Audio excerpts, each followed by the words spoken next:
First of all, I'm Representative Sherry Appleton from the 23rd Legislative District. Talk about this mid-session town hall during this extraordinary session.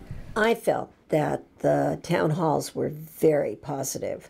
We had about 50 at each town hall. A lot of the concerns in the town hall was about general assistance unemployable, GAU, and about ADOTSO, which are the alcohol and drug treatment programs, that people were really concerned would go away, and that the people who use these programs, which are the most disabled, profoundly disabled, and those that are addicted, would then be homeless and be on the streets and go to the hospital emergency rooms with uncompensated care. And so, of course, that affects all of us. What was the rationale that a lot of these people put forth as being a good reason why these programs should not be cut? Well, I think a good number of them felt that people would be homeless, that there wouldn't be any way for like Kitsap Mental Health or the Kitsap Recovery Center to be able to serve those people. And again, with general assistance unemployed, that means that those people who have really profound medical conditions would end up at the hospitals rather than at the community health centers and places that they're served now. And these programs have been very effective. They're evidence-based. They show that people who are on GAU, general assistance unemployable, spend about the average of 15 months. After 15 months, they're either well enough to go back to work, or they go over to a federal program called GAX, and that's where they get their money then from the federal government. So they stay with us for about 15 months.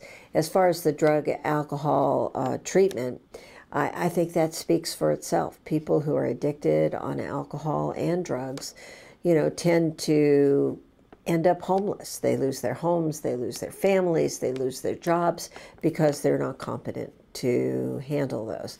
And drug treatment is very successful. And we don't want these people going to prison either, or to jails.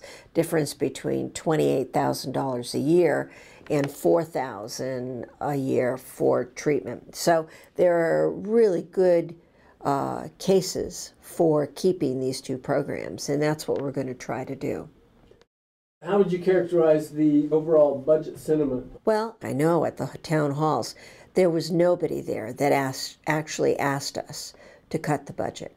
People seemed to have compassion and sympathy for the plight of the very poor and those that are destitute.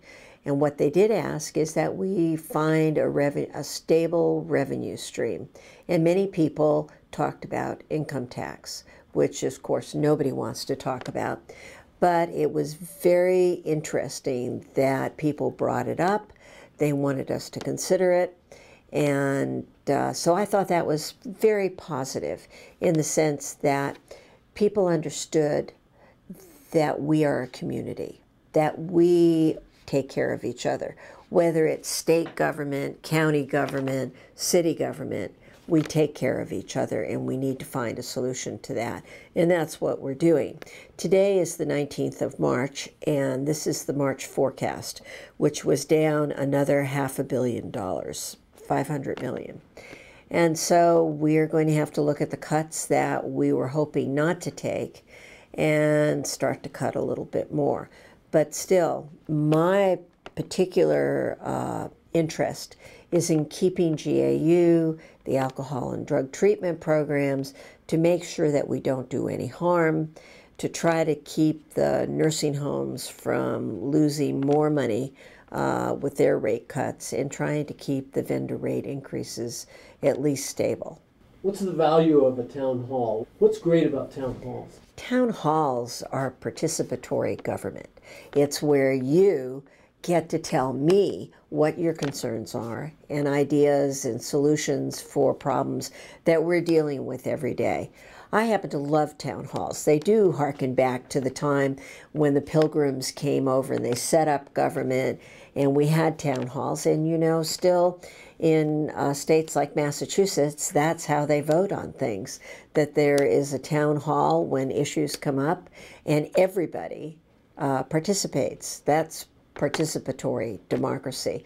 We're more of a representative democracy in Washington state, but town halls bring it back to that time when everyone can participate. And it sort of makes me feel good to look out into the audience and know that people really do care about these problems. And it's not adversarial. I mean, considering that people had different sides of every issue, it wasn't adversarial, but it was very informative, and I felt people got a lot out of what we talked about. Again, I'm Representative Sherry Appleton. It's been a pleasure to meet with you in my office. And as you can see out the back, if you can, I have the most wonderful view of the legislative dome. And anytime you want to come down and visit with me, you'll get to look at that too.